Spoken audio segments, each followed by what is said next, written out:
Barry, welcome back to Raith TV. How are things? Yes, good. Been a good productive week, and we've got a good bit more work into the players, which they need right now. Yeah, you wait all this time during the pre-season window for fixtures to come back, and we had two games back to back, and then it's felt like a very, very long week. So I'm sure you'll be champing at the bit to get stuck into 2 games in a week as well this week with St Johnstone and, of course, Inverness. Yeah, listen, it's 2 very difficult games, and obviously we've had a few pre-season games as well, but we are still finding our feet, getting up to total match speed along with every other team. But I think we are maybe a wee bit ahead of where I thought we would be right now, and yeah, it's a difficult game for us, but one that listen, St Johnstone are favourites for the game, there's no doubt about that, but we're going up there to try and win the game, and it's a game that we're really looking forward to, and it's a game that if we are at our best, we've got a real chance in. You often hear when you speak to managers like yourselves or professional footballers after a disappointing result, the first thing you want to have is another game as soon as possible to try and just flush it out. We've had a week, but from your own point of view as a manager, after that Tuesday night game, what was the training like? Is it just a case of go over it, get out the system, and then just move our focus straight onto the St Johnstone game? Yeah, I mean, we're sitting 2-1 up with 3 minutes to go. We shouldn't lose the game. It's as simple as that. We all know that. Whether that was a bit of fatigue, whether that's a freak, whatever that is, it wasn't right. So no, we spoke about it the next day, and we went through it, and we had a look at where we went wrong. We looked at some of the things we did right. We should have been comfortable in the game. We all know that. Anybody watched the game, but that can't happen, and that was a real what would I say? It was a lack of concentration. Penalty should never have been. Boy sticks a freak in the top corner. All these things, but we were comfortable in the game, and we should have the game executed, and we should have been coming in with a win under our belts, but we weren't. So we went through it, and now we move on. It's total. We have that in the back of our head. We've got to react to it. We've got to do well. And no, it's a game that we're really looking forward to tomorrow. Yeah, you spoke a lot last season about the attitude around the place and things like that, and what you expect from your players mentality-wise and things.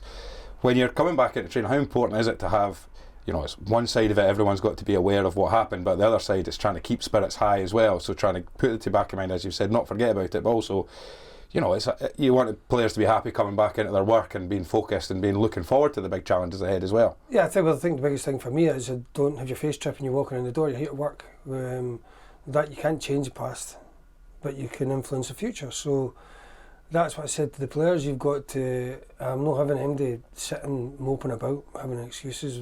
Like, where does that get you? We go over it, we get better at it, and we go for the next game. And that's what I want in my team. Does it hurt us? Yes, of course it has. Nobody hurt or annoyed more than me. But I know in football that the next game comes around quickly, and you've got to prepare yourself as best you can for that game. And that's what we try to do. And let's not forget, that's the first time the boys have lost a game in a long time. Mm-hmm. Yeah, absolutely. So let's not forget that, and let's not look too deep into that. I think.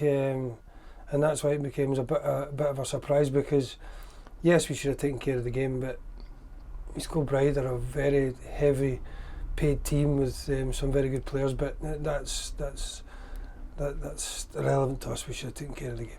Looking ahead to the next 2 games then, St Johnstone on tomorrow night. It's a big challenge for ourselves and a team that we're going to be coming up against a few times this season, and with them being in the Championship. So with it coming so early, with the League Cup campaign being the way it is and having such a big game so early on, does that benefit you being able to get your players into that mindset early doors? No, I just think we're going to try and be as good as we can be, and we're going to try and squeeze every ounce of the team that we can. We're going to try and be the best we can be at everything we can be and do in control. And that's what we are. Listen, we know we are not going to compete with St Johnstone with the players they're signing. We know the money that they're spending there, the players they've taken in. We know we can't compete with that, but what we do know is we could compete in other ways, and that's what my focus and the players' focus is on. And from a training point of view this week, everyone's come through training, been a good solid week for all the players. Yeah, as we've worked hard again, which we always do, and the boys, you can see it, and they're bursting to get going again. It's it's still really early. It's only played 2 games, you know, and we're not even started the league yet. So we want to go up there and put a real good account ourselves on, and we want to play as well as we can and be as aggressive as we can. And listen, a game that we're really looking forward to, and the players are really excited about it. Brilliant, Barry. Well, thanks very much and all the very best. Thank you.